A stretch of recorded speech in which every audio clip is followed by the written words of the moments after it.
Solid waste મેનેજમેન્ટના જે નિયમો છે એ પ્રમાણે રિડ્યુસ, રીયુઝ અને રિસાયકલ પ્રમાણે આ છાણનો એક રિસોર્સ તરીકે ઉપયોગ કરવા માટે આ એક બાયોગેસ પ્લાન્ટ એ છેલ્લા 1.5 વર્ષથી આ કેમ્પસમાં કાર્યરત કરવામાં આવેલ છે. આ બાયોગેસની ખાસિયત એ છે કે આમાં 32 લાખ જેટલું આ બાયોગેસ પ્લાન્ટની કેપિટલ કોસ્ટ છે અને દૈનિક ધોરણે એમાં 1 ટન કિલો એટલે કે 1000 કિલો જેટલું છાણ આમાં ઇનપુટ તરીકે નાખવામાં આવે છે.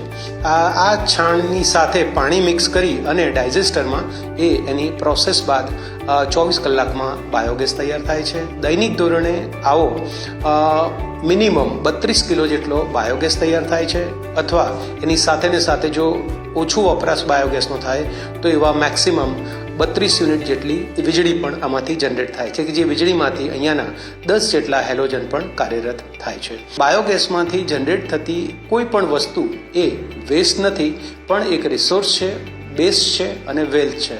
એટલે કે વેસ્ટમાંથી બેસ્ટ, વેસ્ટમાંથી વેલ્થ એ બનાવવાના જે કોન્સેપ્ટને ધ્યાનમાં રાખી અને આ બાયોગેસ એ ખૂબ સક્સેસફુલી આ પ્લાન્ટ અત્યારે અમલમાં છે.